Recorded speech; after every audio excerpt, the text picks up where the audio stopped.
So, we are continuing the 2D NMR spectroscopy topic.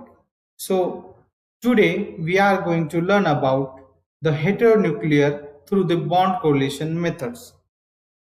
So, the heterocorrelation spectroscopy gives signals based upon the coupling between nuclei of two different types. Often, the two nuclei are protons and another nuclei called as the heteronucleus. For the historical reasons, the experiment which record the proton rather than the heteronucleus spectrum during the detection period are called as inverse experiment. This is because of the low natural abundance of most heteronuclei would result in the proton spectrum being overwhelmed with the signal from the molecule with no active heteronuclei, making it useless for the observing desired coupled signals. With advent of the technique for suppressing this understanding undesirable signals, inverse correlation experiments such as HQ, SHQC, HMQC, and HMBC are actually much more common today. Normal heteronuclear correlation spectroscopy, in which the heteronuclear spectrum is recorded, is known as the Hector. So, now we are going to learn about the first subtopic, that is heteronuclear signals quantum correlation spectroscopy, that is SHQC.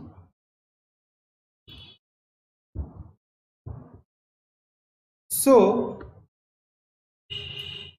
HSQC detected correlation between nuclei of two different types which are separated by one bond. This method gives one peak per pair of coupled nuclei whose two coordinates are the chemical shift of two coupled atoms. HSQC work by transferring magnetization from the nucleus, usually the proton, to the S nucleus, usually the heteroatom, using the NEPT, that is pulse sequence. This first step is done because of the proton has the greater equilibrium magnetization, and thus this step creates a stronger signal. The magnetization then evolved and then it is transferred back to the I nucleus from observation.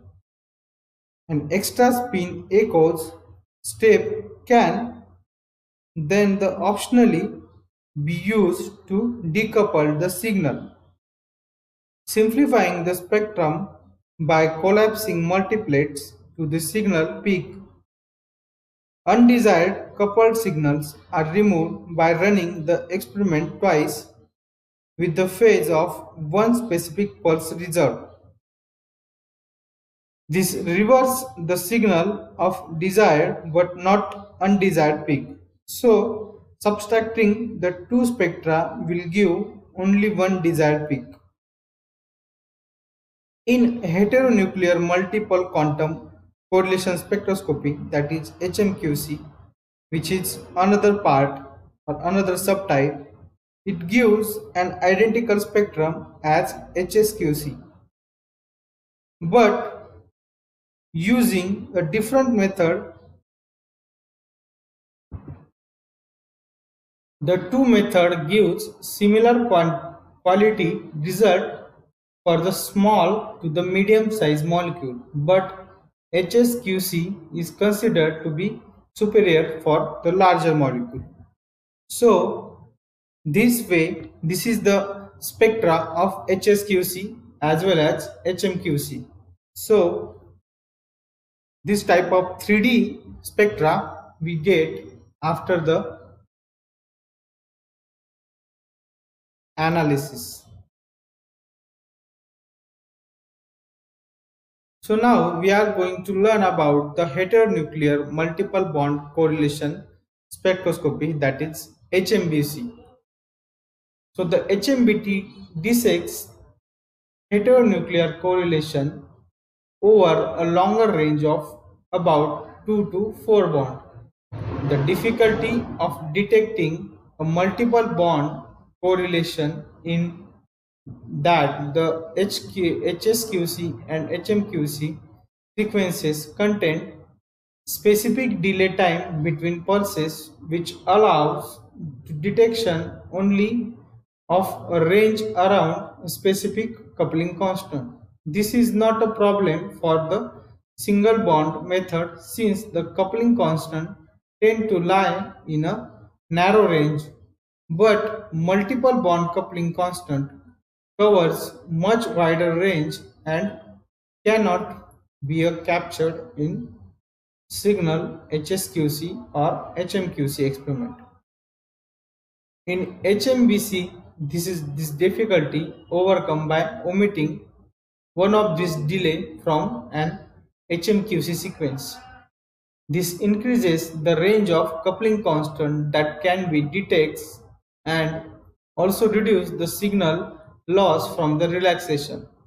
The cost is that the eliminate the possibility of decoupling spectrum and introduce phases distortions into the signals. There is a modification of HMBC method which suppress one bond signal, leaving only the multiple bond signals.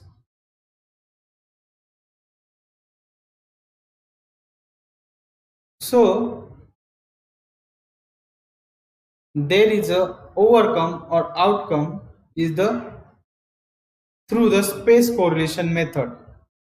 This method is known as the nuclear Overhauser effect spectroscopy, that is the NOESY. In this method, the cross relaxation between nuclear spins during the mixing period is used to establish the correlations. The spectrum obtained is similar to the COSY with diagonal peak and cross peak. However, the cross peak connect to the resonance from nuclei that are spatially close rather than those that are through the bond coupled to each other. Noisy spectra also contain extra axial peak which do not provide extra information and can be eliminated through a different experiment by reversing the phase of the first pulse. One application of NOESY is in the study of large biomolecules such as the protein NMR, in which relationship can often be assigned using sequential walking. The NOESY experiment can also be performed in the one-dimensional fashion by pre-selecting individual resonance.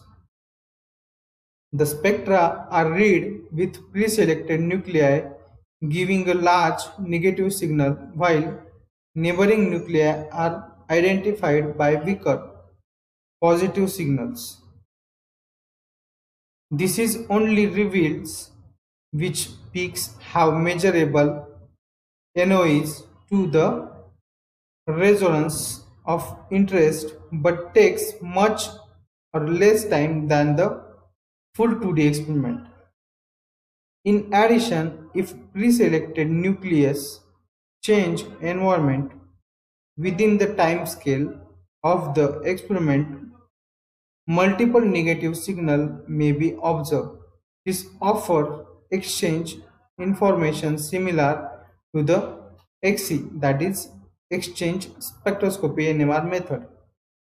NOESY experiments are important tool to identify the stereochemistry of molecule in solvent, whereas signal crystals XRD used to identify the stereochemistry of molecule in solid form.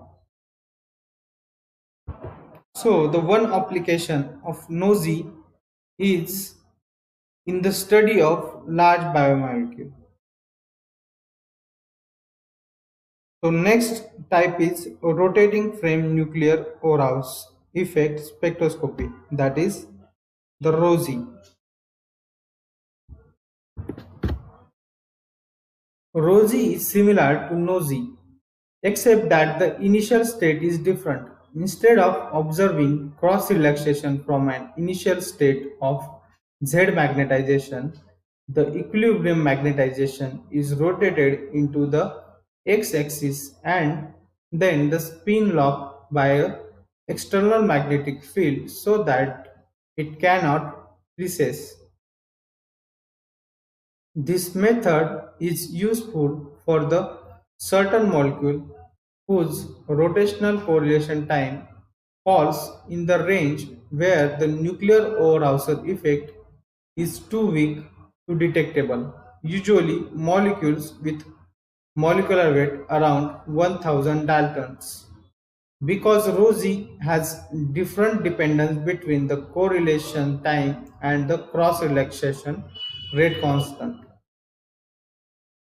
In NOSI, the cross-relaxation rate constant goes from positive to negative as the correlation time increases, giving a range where is the near zero.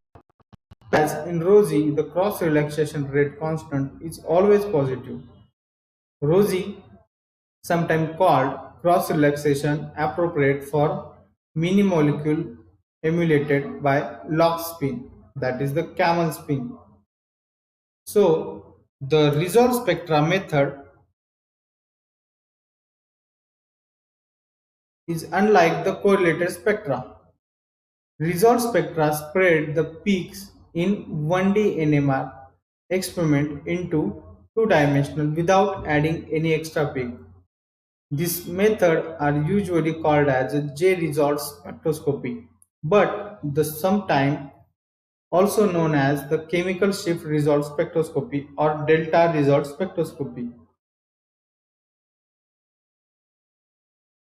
They are useful for analyzing molecules for which the 1D NMR spectra contain overlapping multiplates, as the J-resolve spectra vertically displace the multiplate from each molecule nucleus by a different amount. Each peak in 2D spectrum will have the same horizontal coordinate that it has sine in non-coupled 1D spectrum, but its vertical coordinate will be the chemical shift of single peak that nucleus has in decoupled 1D spectrum. For heteronuclear version, the simplest pulses sequence used is called as a Muller-Komar-Ernst, that is the MKE experiment, which has the signal 90-degree pulse from the heteronucleus for the preparation period, no mixing period, and applies the decoupling signal to the proton during the detection period.